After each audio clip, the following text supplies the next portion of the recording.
2,65,000 কোটি টাকার বার্ষিক উন্নয়ন কর্মসূচি, সর্বোচ্চ বরাদ্দ পরিবহন ও যোগাযোগ খাতে।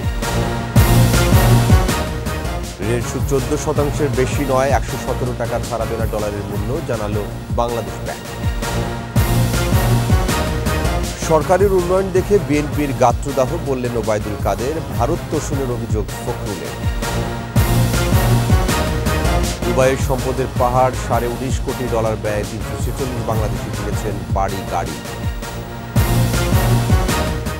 বন্ধ ঘোষণার পরও রাজপথে দাপিয়ে বেড়াচ্ছে অটোরিকশা, অবৈধ টোকেন দাতাদের বিরুদ্ধে মাঠে নামছে পুলিশ।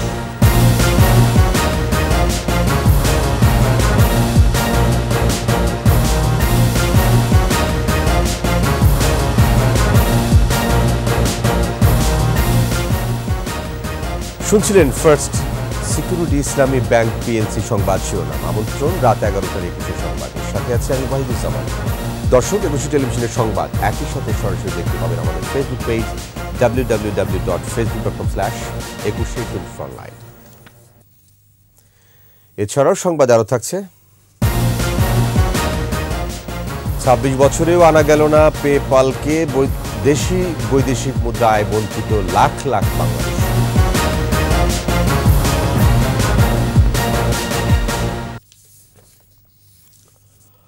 আসছে 2024-25 অর্থ বছরের জন্য মোট 2,65,000 কোটি টাকার এডিবি অনুমোদন করেছে জাতীয় অর্থনৈতিক পরিষদ এনইসি।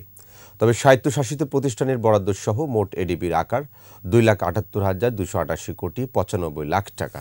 নতুন এডিবিতে সবচেয়ে বেশি বরাদ্দ পেয়েছে পরিবহন ও যোগাযোগ খাত, এরপরে অগ্রাধিকার বিদ্যুৎ ও জ্বালানি খাতে। আরও জানাচ্ছেন মেহেদী হাসান। রাজধানীর শেরেবাংলা নগরে জাতীয় অর্থনৈতিক পরিষদ এনইসির বৈঠক সভাপতিত্ব করেন প্রধানমন্ত্রী শেখ হাসিনা। অনুমোদন পায় আসছে 2024-25 অর্থবছরের বার্ষিক উন্নয়ন কর্মসূচি এডিপি। বৈঠক শেষে সাংবাদিকদের সাথে কথা বলেন পরিকল্পনা মন্ত্রী আব্দুস সালাম।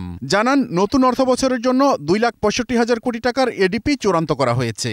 এর মধ্যে 1,65,000 কোটি টাকার যোগান দেবে সরকার, আর বাকি 1 লাখ কোটি টাকা আসবে বৈদেশিক ঋণ থেকে। এনইসিতে আমরা কি প্রস্তাব উত্থাপন করব তার সার্বিক আলোচনা করা হয় এবং সেখানে আমরা কিছু পরিবর্তন সাধন করি। আমাদের যে অরিজিনাল যেটা প্রোগ্রাম যেটা করেছি তার মধ্যে পরিবর্তন সেখানে করা হয়, করে আমরা একটা সুপারিশ মালা তৈরি করি প্রস্তাব আকারে। নতুন এডিপিতে সবচেয়ে বেশি 70,687 কোটি 75 লাখ টাকা বরাদ্দ পেয়েছে পরিবহন ও যোগাযোগ খাত। বিদ্যুৎ ও জ্বালানি খাতের উন্নয়নে বরাদ্দ থাকছে 40,751 কোটি 86 লাখ টাকা। আলোচনা করেছিল আপনাদের। বরাদ্দের ক্ষেত্রে বৈশ্বিক অর্থনৈতিক প্রেক্ষাপট বিবেচনায় রাখা হয়েছে। উন্নয়ন প্রকল্প উপজেলা ভিত্তিক না নিয়ে জেলা ভিত্তিক করা হবে বলে জানান পরিকল্পনা মন্ত্রী। গুরুত্ব পেয়েছে গ্রামীণ অবকাঠামো ও স্বাস্থ্য খাত। উপজেলা ভিত্তিক এগুলো করা ঠিক হবে না, কারণ এক উপজেলা এখানে একটা কলেজ হলো, ঠিক পাশে উপজেলা আরেকটা হয়ে গেল, তো এটা কোনো সমন্বয় থাকে না এবং একটা উপজেলা কিছুই পাচ্ছে না, একটা উপজেলা পাচ্ছে। তো সেই জন্য আমরা এটা প্রস্তাব করলাম যে উপজেলা ভিত্তিক কোনো আমরা না করে আমরা জেলা ভিত্তিক করে। বৈদেশিক ঋণের প্রকল্প দ্রুত শেষ করতে প্রধানমন্ত্রী নির্দেশনা দিয়েছেন বলেও জানানো হয় ব্রিফিংয়ে। স্ট্রেনিং ছাঁকনি যেটা, সেটা কিন্তু শক্তিশালী। মেহেদী হাসান, একুশে টেলিভিশন, ঢাকা। ঋণের সুদ হার 14% বেশি নয় বলে ব্যবসায়ীদের আশ্বস্ত করেছে বাংলাদেশ ব্যাংক। এছাড়া ডলারের মূল্যমান 117 টাকার বেশি হবে না বলেও জানিয়েছে কেন্দ্রীয় ব্যাংক। বাংলাদেশ ব্যাংকের গভর্নরের সাথে বৈঠক শেষে সব তথ্য দিলেন ব্যবসায়ী নেতারা। তৌহিদুর রহমানের রিপোর্ট। হঠাৎ বাংলাদেশ ব্যাংকে এফবিসিসিআই সহ 7 ব্যবসায়ী সংগঠনের নেতারা বৈঠক করেন গভর্নরের সঙ্গে। বৈঠক শেষে গণমাধ্যমের সাথে কথা বলেন এফবিসিসিআই সভাপতি। জানান, মুদ্রা বিনিময় হার, সুদের হার, ব্যাংকিং খাত, ব্যবসা বাণিজ্য সহ সামগ্রিক বিষয়ে আলোচনা হয়েছে। ডিসেম্বরের পর ডলার সংকট সহ আর্থিক খাতে কোনো সমস্যা থাকবে না বলে গভর্নর ব্যবসায়ীদের আশ্বস্ত করেছেন। ডলারের যেটা 117 টাকা রেট করেছে, আমরা বলেছি সেটা যেন 117 টাকায় থাকে। উনি আমাদেরকে বলেছে 117 টাকা +1 অথবা -1, এর বাইরে যাবে না। প্রত্যেক ব্যাংকে এলসি করার সময় একই রেটে করতে হবে। অর্থনৈতিক অঞ্চল ছাড়া বিনিয়োগ করা যাবে না এমন সিদ্ধান্ত স্থগিত চেয়েছেন বিজিএমই সভাপতি। ডলারের মূল্যবৃদ্ধি এবং সুদ হার বেড়ে যাওয়ায় শিল্প মালিকরা ক্ষতিগ্রস্ত হচ্ছেন বলে জানান ব্যবসায়ী নেতারা। একটি সার্কুলার আমরা পেয়েছি যে অর্থনৈতিক অঞ্চল এবং শিল্পাঞ্চল ছাড়া বিনিয়োগ করা যাবে না। এরই মধ্যে অনেকেই শত শত কোটি টাকা বিনিয়োগ করেছে। তাই এই বিষয়টি বিবেচনা করার জন্য অনুরোধ করেছি যে সার্কুলারটি স্থগিত করার জন্য। এক্সচেঞ্জ রেটের সমস্যার কারণে যে সমস্ত লোন ক্রিয়েট হয়েছে এগুলি আমরা বলেছি যে ইন্টারেস্ট ফ্রি করে লং টার্মে পরিশোধের ব্যবস্থা করে দেওয়া। সুদের হার 14% বেশি না করার দাবি কেন্দ্রীয় ব্যাংক ইতিবাচকভাবে দেখছেন বলে জানান ব্যবসায়ীরা। সুদের হার বাড়ানোর ব্যাপারটা আমরা ওনাকে বলেছি, উনি বলেছে এটা মার্কেটের উপরে আমরা ছেড়ে দিয়েছি। উনি মনে করছেন যে 114 টাকার উপরে কোনো অবস্থাতে ব্যাংকের ইন্টারেস্ট যাওয়া উচিত না, সম্ভব না। তৌহিদুর রহমান, একুশে টেলিভিশন, ঢাকা। শেখ হাসিনা দেশে ফিরেছিলেন বলেই গণতন্ত্র পুনরুদ্ধার হয়েছে বলে মন্তব্য করেছেন আওয়ামী লীগ সাধারণ সম্পাদক ওবায়দুল কাদের। তিনি বলেন, শেখ হাসিনার নেতৃত্বে দেশের মানুষ ভোট ও ভাতের অধিকার ফিরে পেয়েছে। সরকারের উন্নয়ন দেখে বিএনপির গাত্রদাহ হচ্ছে বলে মন্তব্য করেন তিনি। বিস্তারিত জানাচ্ছেন ফারজানা শোভা। আওয়ামী লীগ সভাপতি শেখ হাসিনার স্বদেশ প্রত্যাবর্তন দিবস উপলক্ষে কেন্দ্রীয় ত্রাণ ও সমাজকল্যাণ উপকমিটির বিশেষ এই আয়োজন। রাজধানীর তেজগাঁও রহমতে আলম ইসলাম মিশন এতিমখানার শিশুদের মাঝে সুষম খাবার বিতরণ। বঙ্গবন্ধু কন্যার জীবন সংগ্রাম, দেশ ও জনগণের জন্য ভাবনা শিশুদের সামনে তুলে ধরেন কেন্দ্রীয় নেতারা। সবাই তাকে যেমন ভাবে রিসিভ করছিলেন, গ্রামের প্রত্যন্ত অঞ্চলেও তিনি যখন গিয়েছেন জড়িয়ে ধরে বলছেন, এই তো শেখের বেটি আসছে, আর কেউ দাবায় রাখতে পারবে না আমাদের। মূলত 17 মে বাংলাদেশের গণতন্ত্রের প্রত্যাবর্তনের দিন, 17 মে মুক্তিযোদ্ধাদের স্বপ্ন বাস্তবায়নের দিন, 17 মে আধুনিক স্মার্ট বাংলাদেশ থেকে ধাবিত হবার দিন। সাধারণ সম্পাদক ওবায়দুল কাদের বলেন, শেখ হাসিনার স্বদেশ প্রত্যাবর্তন মানে মুক্তিযুদ্ধের মূল্যবোধের প্রত্যাবর্তন, যুদ্ধাপরাধী ও বঙ্গবন্ধুর ঘাতকদের বিচার।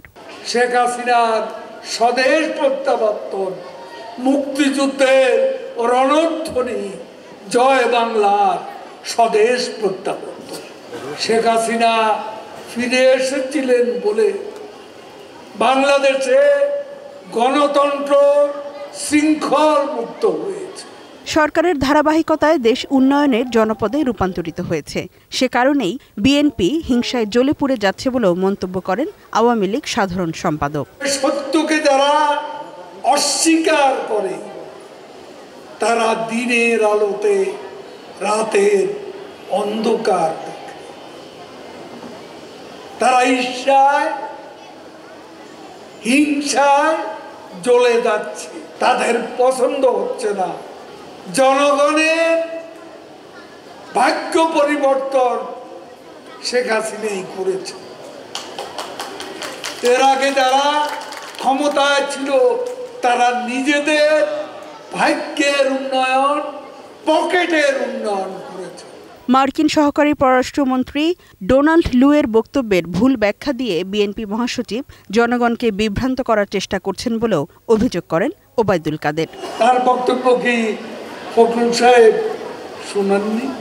ফারজানা শোভা, একুশে টেলিভিশন, ঢাকা। দেশের জনগণ গণতান্ত্রিক অধিকার হারিয়েছে বলে অভিযোগ করেছেন বিএনপির মহাসচিব মির্জা ফখরুল ইসলাম আলমগীর। এক আলোচনা সভায় তিনি বলেন, এখনও নেতাকর্মীদের গ্রেফতার, নির্যাতন চালানো হচ্ছে। সরকারের বিরুদ্ধে ভারত তোষণের অভিযোগ করেন বিএনপি মহাসচিব। আরও জানাচ্ছেন মোহাম্মদ কবির।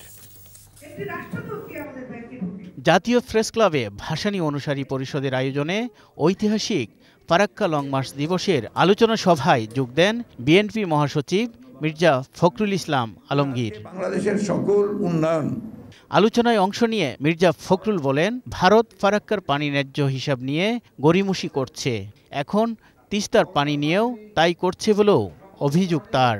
আমাদের প্রতিবেশী যার কাছে আমরা স্বাধীনতার তাদের ভূমিকার জন্য আমরা অবশ্যই আমাদের ধন্যবাদ এবং কৃতজ্ঞতা আমরা প্রকাশ করেছি সবসময়। তারপরে আমরা যে লক্ষ্য করেছি তারা সবসময় বাংলাদেশকে একটা নিয়ন্ত্রণের মধ্যে রাখার জন্য তারা সবসময় তাদের সকল কর্মকাণ্ডকে পরিচালনা করেছে। এবং শুধু ফারাক্কা বাদ নয়, গঙ্গার পানি নয়, বাংলাদেশের 154টি অভিন্ন নদী, সেই নদীগুলোর পানি বন্টনের ক্ষেত্রে তারা সব সময়ই গড়িমসি করেছে। মানুষের গণতান্ত্রিক অধিকার নেই বলেও অভিযোগ করেন বিএনপি মহাসচিব। মানুষকে তার অধিকার আদায়ের জন্য তার নিজেকে নিজের পায়ে দাঁড়াতে হবে। আমরা আমাদের গণতান্ত্রিক অধিকারকে হারিয়ে ফেলেছি। সেই গণতান্ত্রিক অধিকারকে ফিরে পাওয়ার জন্য আমরা সংগ্রাম করছি, লড়াই করছি। মানুষের গণতান্ত্রিক অধিকার ফিরিয়ে দিতে ঐক্যবদ্ধ আন্দোলন গড়ে তোলার আহ্বান জানান ফখরুল। আমাদের যে লক্ষ্য, বাংলাদেশকে একটা গণতান্ত্রিক রাষ্ট্র নির্মাণ করবার যে লক্ষ্য, সেই লক্ষ্যে যদি আমরা সবাই ঐক্যবদ্ধ হয়ে কাজ করি। মোহাম্মদ কবির, 21 টেলিভিশন, ঢাকা। অন্য কোনো শক্তি। সংযুক্ত আরব আমিরাতের দুবাইয়ে বড় অঙ্কে বাড়ছে আবাসন খাতে বিদেশিদের বিনিয়োগ। সেলিব্রিটি থেকে শুরু করে রাজনৈতিক ব্যক্তিত্ব এমনকি অপরাধীরাও সেখানে বাড়ি কিনছেন। তালিকায় আছেন বাংলাদেশিরাও। সম্প্রতি ইইউ ট্যাক্স অবজারভেটরির প্রতিবেদনে বলা হয়, দুবাই শহরের আবাসন খাতে 43% এখন বিদেশিদের দখলে। অবৈধ অর্থ গোপন করতে অনেকে মিথ্যা তথ্য দিয়ে কিনছেন এসব সম্পদ। রিপোর্ট দুলি মল্লিকের। দুবাই এখন আর বহুজাতিক নয়, বিদেশিদের শহরে পরিণত হয়েছে। সংযুক্ত আরব আমিরাতের অল্প ট্যাক্স, মুক্ত বাণিজ্য সহ বিনিয়োগ প্রত্যাশী নীতির কারণে যাদেরই বিনিয়োগের সক্ষমতা রয়েছে তারাই বাড়ি কিনতে পারবেন দুবাইয়ে। এর বাইরে আর কিছুই খোঁজে না আমিরাত কর্তৃপক্ষ। সম্প্রতি ইউ ট্যাক্স অবজারভেটরি প্রতিবেদনে উঠে আসে বিদেশি বিনিয়োগের নানা তথ্য। এতে বলা হয়, দুবাই শহরে আবাসন খাতে 40% এখন বিদেশিদের দখলে। 2022 সালে বিদেশি মালিকাধীন আবাসনের মূল্য দাঁড়িয়েছে $12,100 কোটি। এক বছরে 20% বেড়েছে বিদেশি বিনিয়োগ। রাশিয়া ইউক্রেন যুদ্ধ শুরু হওয়ার পর রুশ ধনীদের আবাসন খাতে বিনিয়োগ বেড়েছে। রুশ ধনীরা মোট $630 কোটি প্রস্তুত ও অপ্রস্তুত সম্পদ কিনেছেন। তবে সম্পদের মূল্যের দিক থেকে এগিয়ে আছে ভারতীয়রা। 2022 সালে দুবাই শহরে ভারতীয়দের সম্পদের মূল্য $2,130 কোটি। রয়েছেন বাংলাদেশিরাও। প্রতিবেদনে বলা হয়, 2022 সালে 346 জন বাংলাদেশি মোট 590টি বাড়ি কিনেছে। তবে অপ্রস্তুত বাড়ি বা সম্পদের হিসাবে ওই বছর আবাসন কিনেছেন 532 বাংলাদেশি। তাদের কেনা সম্পদের মূল্য $37,74 লাখ। 30 লাখেরও বেশি মানুষের দুবাই শহরে এখন আমিরাতিদের সংখ্যা মাত্র 8%। দুলি মল্লিক, 21 টেলিভিশন। বন্ধ ঘোষণার পরদিনই অলিগলিতে বটেই প্রধান সড়কেও দাপিয়ে বেড়াচ্ছে অটোরিকশা চালকরা। বুক ফুলিয়ে বলছেন, টোকেন নিয়ে চালাচ্ছেন তারা। উৎসস্থলের তালিকা করেই ব্যবস্থা নিতে চায় পুলিশ। বিস্তারিত আহমদ বাবুর প্রতিবেদনে। এই দৃশ্য রাজধানীর 7 রাস্তায়। শুধু তেজগাঁও এলাকায় নয়, রাজধানী জুড়েই দাপিয়ে বেড়াচ্ছে ব্যাটারি চালিত রিকশা। ব্রেক হালকা হলেও দ্রুত গতিতেই চলছে। মাঝে মাঝে দুর্ঘটনা ঘটলেও বিকল্প না থাকায় চড়তে হচ্ছে বলে জানান যাত্রীরা। আমাদের তো যাতায়াত করতে হবে, এখন যেটা আমরা বেশি পাবো, যেটা জোরে যায় সেটাই তো আমরা ইউজ করবো, তাই না? কন্ট্রোল করতে পারে না, যেহেতু আপনার ব্রেক এখানে করলে সামনে যে আটকে যায়, সেক্ষেত্রে হাইওয়েতে একটা রিক্স। পা চালিত রিক্সা যেখানে পাই না, বাধ্য হয়ে মোটর রিক্সা নিতে হয়। প্রশাসন যদি এটাকে না রাখে তখন তো আমরা পাবো না, আমরা নর্মাল, তখন ওনারাও নর্মাল রিক্সা চালাবে, আমরাও নর্মাল রিক্সাতেই উঠবো। চালকরা বলছেন, মাসিক টাকা দিয়ে টোকেন নিয়েই রাস্তায় বের হতে হয়। বন্ধ করে দিলে আয়ও বন্ধ হওয়ার শঙ্কায় তারা। অবৈধ রিক্সা তো আমরা গরিব মানুষ, আমরা যেভাবে সরকারে চলা ওইভাবেই চলাই, আমরা তো আর ইনপুট করে আনি নেই। টিকিট আছে, এটার নাম্বার আছে, তারা ওইটা দ্বারা চালায় আর কি। এটা কমিশনার বলতে পারবো, এটা জানি টিকিটের টাকা নেই। 2টা গাড়ি আমার 5,000 টাকা প্রত্যেক মাসে আমার দেওয়া লাগে কার্ডের। বিল্লা লাইন আর ওরা ক্লাবে দিত 2500 মাসে। পুলিশ বলছে, যে কোনো মূল্যে ব্যাটারি চালিত রিকশা বন্ধ করা হবে। ব্যাটারি চালিত রিকশা যে পরিমাণ বেড়ে গিয়েছে, অভিযান করে শুধুমাত্র এটা ঢাকা শহর থেকে নির্মূল করা সম্ভব না। ব্যাটারি চালিত রিকশার মূল উৎসস্থল যেগুলো, ব্যাটারি চার্জিং পয়েন্ট যেগুলো, যেখানে গ্যারেজ আছে, এমনকি যে সমস্ত ব্যক্তিরা এখানে জড়িত, এই সমস্ত ব্যক্তিদের তালিকাও আমরা ইতিমধ্যে প্রণয়ন করার কাজ শুরু করেছি। আমরা সম্মিলিতভাবে Dhaka metropolitan city police commissioner মহোদয় আমাদেরকে যেভাবে নির্দেশনা দেন, আমরা ওইভাবে পরবর্তী পদক্ষেপগুলো আমরা নেব। সড়কে শুধু ব্যাটারি চালিত রিকশাই নয়, ইজি বাইকও চলছে অবাধে। আহমদ বাবু, 21 টেলিভিশন, ঢাকা। নিচ্ছি সংবাদ বিরতি। যখন ফিরছি তখন অন্যান্য খবরের সঙ্গে আরও থাকবে। 64 জেলাতে বইছে তাপ প্রবাহ, আরও 48 ঘন্টার হিট অ্যালার্ট জারি। 2-3 দিনের মধ্যে বৃষ্টির পূর্বাভাস। চাহিদার চেয়ে 23 লাখ বেশি কোরবানির পশু চোরাচালানের বিরুদ্ধে কঠোর হুঁশিয়ারি। সবই হবে বাসায় বসে। আইডিএলসি আমার ফাইন্যান্সিয়াল পার্টনার বলেই সেভিংস করতে পারছি ডিজিটালি।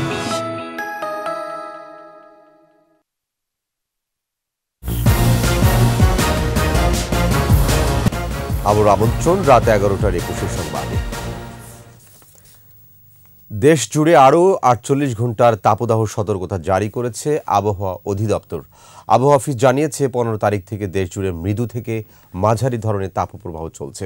এটি আরও 2 দিন অব্যাহত থাকতে পারে, তবে এবারের তাপপ্রবাহ দীর্ঘ হবে না বলেও আশ্বস্ত করেছে আবহাওয়া অফিস।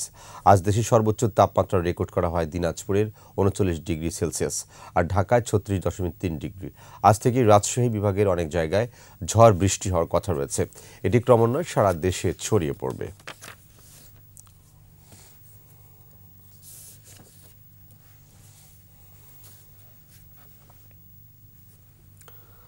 জমে উঠেছে ষষ্ঠ উপজেলা পরিষদ নির্বাচনের দ্বিতীয় ধাপের প্রচারণা। পোস্টারে ছেয়ে গেছে শহর, গ্রামাঞ্চল, হাটবাজার।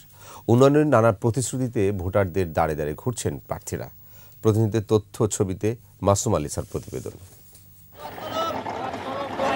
পাবনায় ভোট হবে চাটমোহর, ভাঙ্গুড়া ও ফরিদপুর উপজেলায়। দিনরাত ভোটারদের দাঁড়ে দাঁড়ে ছুটছেন প্রার্থীরা, দিচ্ছেন নানা প্রতিশ্রুতি।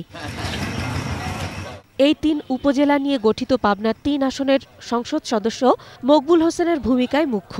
এমপির ছেলে গোলাম হাসনাইন রাসেল ভাঙ্গুড়া পৌরসভার মেয়র পদ ছেড়ে উপজেলা চেয়ারম্যান প্রার্থী হওয়ায় ক্ষুব্ধ বর্তমান চেয়ারম্যান। তবে রাসেলের দাবি যোগ্যতা বলেই প্রার্থী হয়েছেন তিনি। আমি মনে করি মকবুল হোসেন এবং বাকি বিল্লা এর বাইরে ভাঙ্গুড়ার মানুষ বিকল্প কাউরে গ্রহণ করবে এটা আমার মনে হয় না। জনগণ তার ভোটাধিকার প্রয়োগের মাধ্যমে একজন প্রার্থীকে জয় এবং পরাজয় করবে। অবশ্যই জনগণের রায় যেটা হবে সেটাই আমি গ্রহণ করে নেব। চাটমোহরের চেয়ারম্যান প্রার্থী সাবেক পৌর মেয়র মির্জা রেজাউল করিম দুলাল। প্রতিদ্বন্দ্বী প্রার্থীরা অপরিচিত হওয়ায় প্রচারণায় অনেক এগিয়ে তিনি। তবে 7 চেয়ারম্যান প্রার্থীর প্রচারণায় জমজমাট ফরিদপুর উপজেলা। 40টি বছর ফরিদপুর উপজেলা আওয়ামী লীগের আমি দায়িত্ব পালন করছি, সততার সাথে, নিষ্ঠার সাথে, আদর্শের সাথে। সে কারণে সাংঘাতিকভাবে দলমত নির্বিশেষে আমাকে সমর্থন করছে। সবাই মিলে সবাইকে নিয়ে আমরা কিছু করতে পারবো, সবার ভালোবাসা সবাইকে সাথে নিয়ে অন্তত আমি করতে পারবো, আমি আশাবাদী। এদিকে গাইবান্ধার গ্রামাঞ্চল ও হাটবাজারের চায়ের স্টলগুলোতে সন্ধ্যার পর জমছে ভোটারদের আড্ডা। রাত দিন ভোটারদের বাড়ি বাড়ি গিয়ে গণসংযোগ চালাচ্ছেন 7 জন চেয়ারম্যান, 8 জন ভাইস চেয়ারম্যান ও 6 জন সংরক্ষিত মহিলা ভাইস চেয়ারম্যান প্রার্থী। মানুষের কাছে ভোট প্রার্থনা করছি, মানুষের অভূতপূর্ব সারা আমি লক্ষ্য করছি। সেই ক্ষেত্রে আমি মনে করি আমি বিজয়ের ব্যাপারে শতভাগ আশাবাদী। তারা রাস্তা করতে পারে, গরিব মানুষ দেখতে পারে, তার গ্রাম ভোট দেবো। রাস্তাঘাটটা ফলনায়ন করবে, আমরা শহরের উন্নয়ন চাই, এরকম প্রার্থীকে আমরা ভোট দেব। আগামী 21 মের ভোটে জয়ী হলে উন্নয়নের মাধ্যমে স্মার্ট উপজেলা গড়ার প্রত্যয় সব প্রার্থীর। মাসুম আলিসা, 21 টেলিভিশন। সুপ্রিম কোর্টের আপিল বিভাগের আদেশে নারায়ণগঞ্জের রূপগঞ্জ উপজেলা পরিষদ নির্বাচনে অংশ নিতে পারছেন না ক্যাসিনো কাণ্ডে আলোচিত সেলিম প্রধান। আদালতের সময় নষ্ট করায় তাকে 10,000 টাকা অর্থদণ্ড দেওয়া হয়েছে। প্রধান বিচারপতি ওবায়দুল হাসানের নেতৃত্বাধীন 8 সদস্যের আপিল বেঞ্চ বৃহস্পতিবার এই আদেশ দেন। অবৈধ সম্পদ অর্জন, অর্থ পাচার মামলা 4 বছরের কারাদণ্ড পাওয়া সেলিম প্রধান রূপগঞ্জ উপজেলা পরিষদ নির্বাচনে চেয়ারম্যান পদে মনোনয়নপত্র জমা দেন। ফৌজদারি মামলায় দণ্ডিত হওয়ায় গত 23 এপ্রিল যাচাই বাছাই শেষে রিটার্নিং কর্মকর্তা তার মনোনয়নপত্র বাতিল করেন। চাহিদার তুলনায় অতিরিক্ত প্রায় 23 লাখ গবাদি পশু প্রস্তুত আছে এবারে কোরবানিতে। কাজে পশু আমদানির কোনো প্রয়োজন নেই বলে জানিয়েছেন মৎস্য পশু সম্পদ মন্ত্রী। সেই সাথে গবাদি পশুর অবৈধ অনুপ্রবেশ ঠেকাতে বর্ডার গার্ড ও আইন শৃঙ্খলা বাহিনীকে নির্দেশ দেওয়া হয়েছে। মানিক শিকদারের রিপোর্ট। এবছর কুরবানিযোগ্য গবাদি পশুর চাহিদা 1,07,02,394টি। 52,684,000টি গরু, 1,60,320টি মহিষ, 68,50,058টি ছাগল, 7,67,743টি ভেড়া ও অন্যান্য পশু প্রস্তুত আছে 1,850টি। চাহিদার তুলনায় অতিরিক্ত 22,77,973টি গবাদি পশু প্রস্তুত আছে এবার কুরবানি ঈদে। খামারবাড়িতে এ সংক্রান্ত প্রস্তুতি সভায় খামারিরা অভিযোগ করেন ভারত মায়ানমার থেকে অবৈধভাবে দেশে প্রচুর পরিমাণে পশু আসছে। অনতিবিলম্বে যদি এখন পদক্ষেপ না নেওয়া হয় 5 দিনে কিন্তু হিউজ স্টক চলে আসবে। তো আমার কাছে মনে হয় 5,000 গরুও যদি ঢুকে আমরা কিন্তু 5,000 প্রান্তিক কৃষককে কিন্তু বঞ্চিত করলাম তার গরু বিক্রি থেকে। এ সময় মৎস্য ও পশু সম্পদ মন্ত্রী বলেন, প্রয়োজনের অতিরিক্ত গবাদি পশু প্রস্তুত থাকায় আমদানির প্রয়োজন নেই। অবৈধ পন্থায় গবাদি পশু দেশে আনা হলে কঠোর ব্যবস্থারও হুঁশিয়ারি দেন মন্ত্রী। বর্ডার গার্ডকে অ্যালার্ট করা সহ যাবতীয় সতর্কতামূলক ব্যবস্থা গ্রহণ করা হবে। সারা দেশে 3,000-এর বেশি স্থায়ী ও অস্থায়ী হাট বসবে। সড়কে চাঁদাবাজি প্রতিরোধেও ব্যবস্থা নেওয়া হচ্ছে। তারা হয়রানির শিকার না হয় সেজন্য এই আইন শৃঙ্খলা বাহিনীর পক্ষ থেকে যা যা করার ইতিমধ্যেই তারা তাদের সেই প্রস্তুতি গ্রহণ করছে। যে কোনো সমস্যা হলে প্রাণী সম্পদ অধিদপ্তরের নিয়ন্ত্রণ কক্ষের হটলাইন নাম্বার 16358-এ যোগাযোগের আহ্বান জানানো হয়। কন্ট্রোল রুমের সে নাম্বারটিও দেওয়া থাকবে। মানিক শিকদার, 21 টেলিভিশন, ঢাকা। আর্থিক লেনদেনের ডিজিটাল প্ল্যাটফর্ম পেপালকে 26 বছরে বাংলাদেশে আনতে পারেনি আইসিটি বিভাগ। 200-এর বেশি দেশে পেপাল কার্যক্রম পরিচালনা করলেও কিসের বাধায় বাংলাদেশে আসছে না, এটাই প্রশ্ন সংশ্লিষ্টদের। বলছেন প্রায় 10 লাখ ফ্রিল্যান্সার সহ লাখ লাখ বাংলাদেশি বিদেশে কাজ করছেন। এসব নাগরিক পেপাল সুবিধা পেলে দেশে বৈদেশিক মুদ্রা বেশি আসত। এদিকে পেপাল না আসার কারণ জানা নেই খোদ আইসিটি বিভাগের সচিবের। আদিত্য মামুনের রিপোর্ট।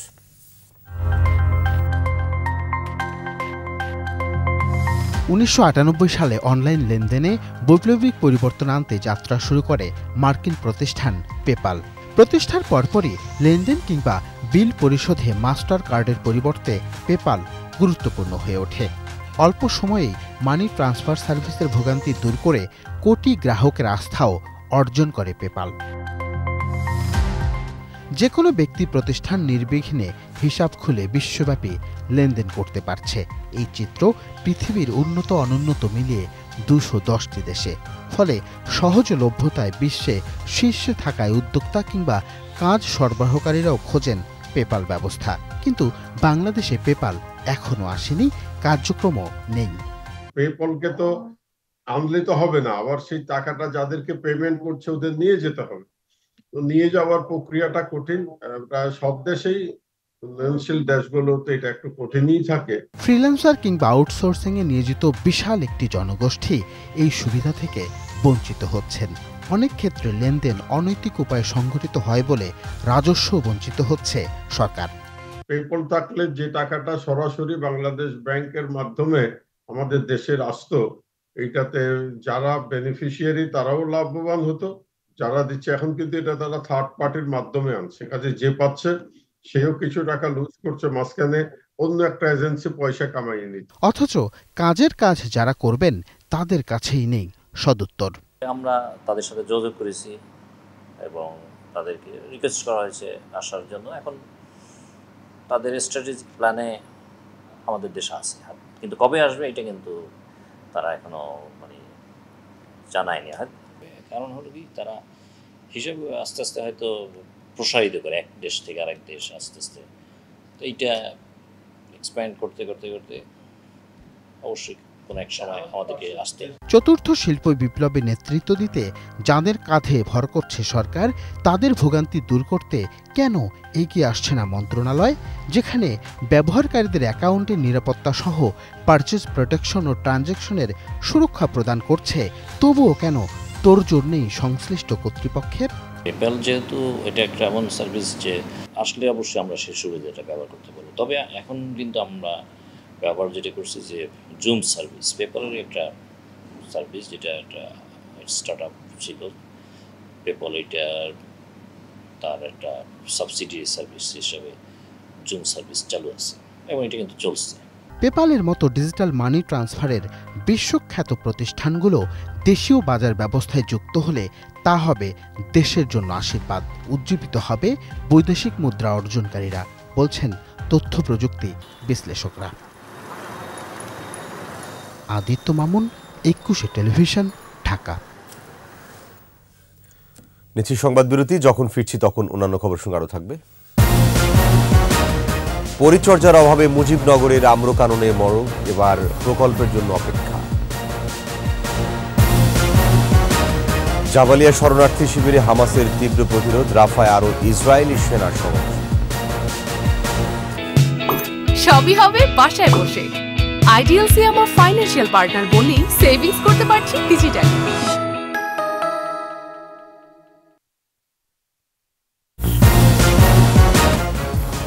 আমার আমন্ত্রণ রাত 11টার 21 সংবাদে। পেছনে দরজা দিয়ে ক্ষমতায় আসতে তথাকথিত রাজনৈতিক দলের ষড়যন্ত্র অব্যাহত রয়েছে, তাই ছাত্র সমাজকে ঐক্যবদ্ধ থাকার আহ্বান জানিয়েছেন ছাত্রলীগ সভাপতি সাদ্দাম হোসেন। বঙ্গবন্ধু কন্যা শেখ হাসিনার স্বদেশ প্রত্যাবর্তন দিবস উপলক্ষে ঢাকা বিশ্ববিদ্যালয়ের মধুর ক্যান্টিনে জড়ো হয় বিভিন্ন শিক্ষা প্রতিষ্ঠানের ছাত্রলীগ কর্মীরা। সেখান থেকে শোভাযাত্রার পর টিএসসি রাজু ভাস্কর্যের সামনে সমাবেশ করে ছাত্রলীগ। বক্তব্যে ছাত্রলীগ সভাপতি বলেন, যারা টেক ব্যাক বলেছিল জনগণ তাদের রেড কার্ড দেখিয়েছে। শেখ হাসিনার হাত ধরে সাংবিধানিক শাসন প্রতিষ্ঠার ধারাবাহিকতা প্রদানে যেন সামর্থ্য হয় সকল শিক্ষা প্রতিষ্ঠান, এমন পরিবেশ তৈরি করতে শিক্ষার্থীদের আহ্বান জানান তিনি।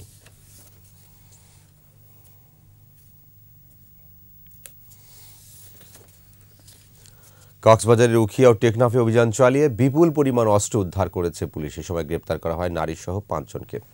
এক প্রেস ব্রিফিংয়ে পুলিশ সুপার জানান, বুধবার রাতে গোপন সংবাদের ভিত্তিতে উখিয়ার জালিয়াপালংয়ে মাদার বনিয়া ও টেকনাফের শামলপুর এলাকায় অভিযান চালায় পুলিশ। এ সময় গ্রেপ্তার করা হয় মোস্তাক আহমেদ, তার স্ত্রী লতিফা আক্তার, আবুল কাশিম প্রকাশ, মনিয়া, রবিউল আলম ও বেল্লাল হোসেনকে।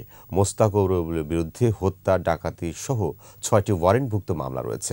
ঘটনাস্থল থেকে উদ্ধার করা হয় একটি 3G রাইফেল, 2টি 1 শুটার গান, LG ও 92 রাউন্ড গুলি। তাদের বিরুদ্ধে সংশ্লিষ্ট আইনে মামলা রুজু করা হয়েছে। প্রযুক্তি সহায়তায় বাসাটিকে আমরা আমাদের যে স্ট্যান্ডিং অপারেটিং প্রসিডিউর, যেটা SOP অনুযায়ী আমরা বাসাটিকে ঘিরে ফেলি। পরবর্তীতে ওখান থেকে আমরা 4 জনকে গ্রেপ্তার করি এবং 4 জনের মধ্যে একজন নারীও ছিল।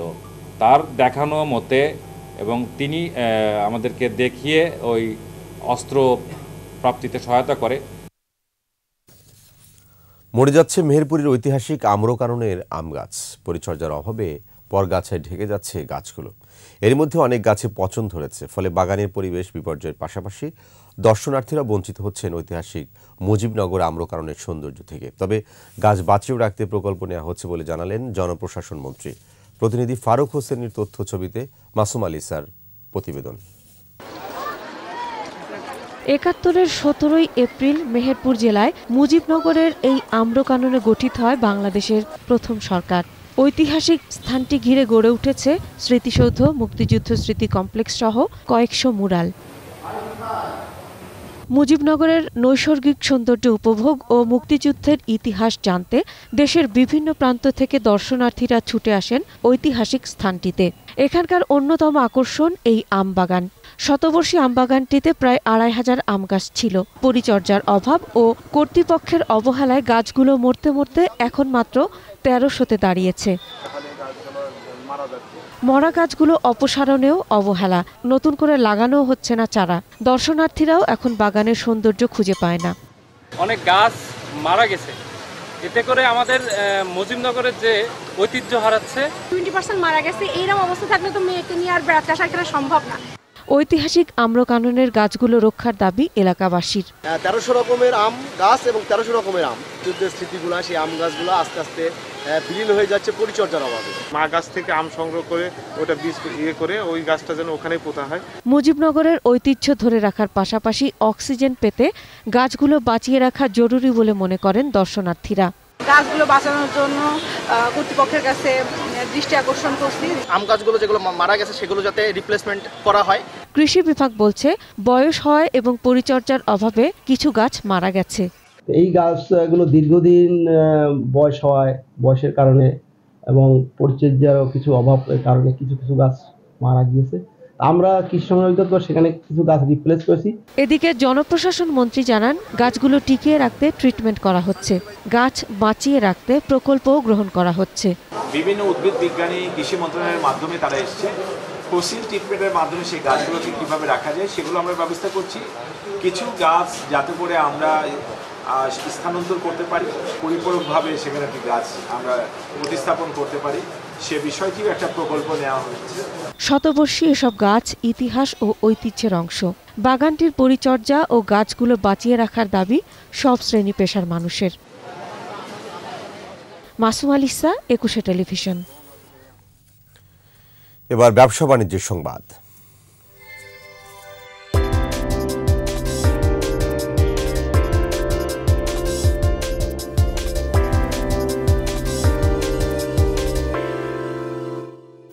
সপ্তাহ জুড়ে কর্মসূচির পর শেষ হল স্বাস্থ্য অধিদপ্তরের পুষ্টি মেলা। রাজধানী মহাখালীতে মেলার সমাপনী অনুষ্ঠানে প্রধান অতিথি ছিলেন স্বাস্থ্য পরিবার কল্যাণ প্রতিমন্ত্রী ডাক্তার রোকেয়া সুলতানা। এ সময় তিনি বলেন, দেশজুড়ে পুষ্টি সপ্তাহ উদযাপিত হল পুষ্টিকর খাবারের বিষয়ে সচেতনতা বাড়ানোর জন্য। অনুষ্ঠানে উপস্থিত ছিলেন স্বাস্থ্য অধিদপ্তর মহাপরিচালক ডাক্তার আবুল বাশার মোহাম্মদ খুরশিদ আলম, বাংলাদেশ জাতীয় পুষ্টি পরিষদ মহাপরিচালক ডাক্তার মাহবুবুর রহমান ও বিশিষ্টজনেরা।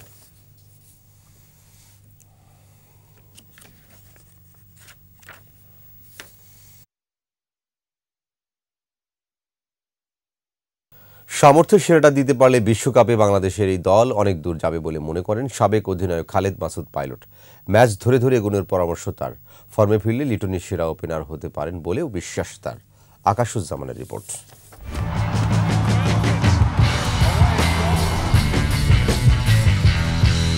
টি-20 বিশ্বকাপ মারকাটারি ব্যাটিংয়ের আসর। প্রস্তুতি স্বার্থে আয়োজক দেশ যুক্তরাষ্ট্রের সাথে সিরিজ খেলবে নাজমুল হোসেন শান্তর দল।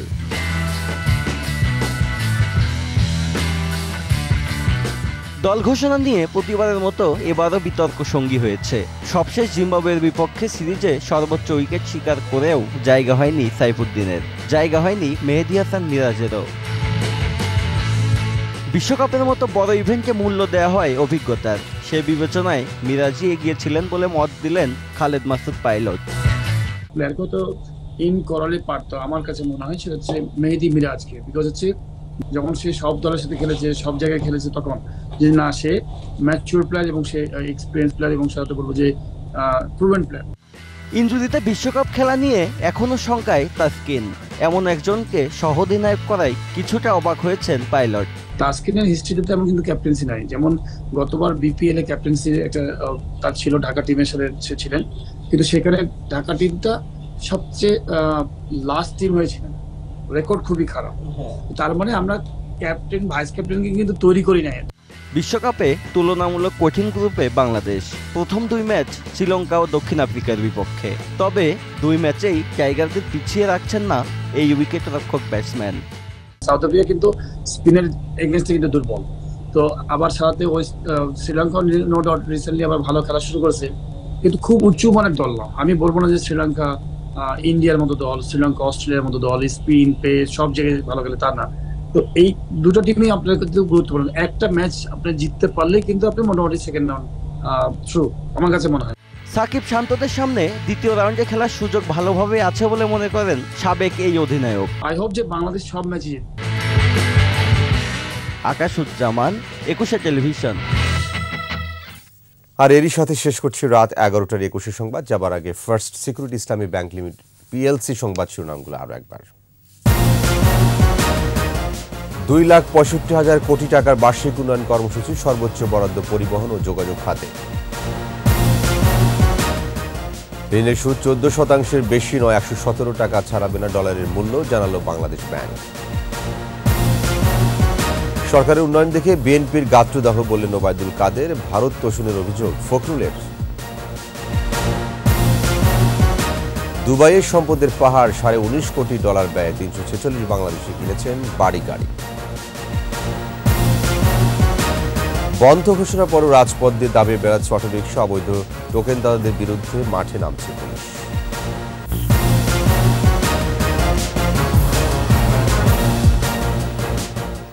সর্বশেষ খবর জানতে ডায়াল করুন 202 নম্বরে, আর ভিজিট করুন 21-tv.com ওয়েবসাইটে। এছাড়া ফেসবুকে লগ ইন করতে পারেন facebook.com/2124online। পরের সংবাদ রাত 1টায়। দেখা হবে।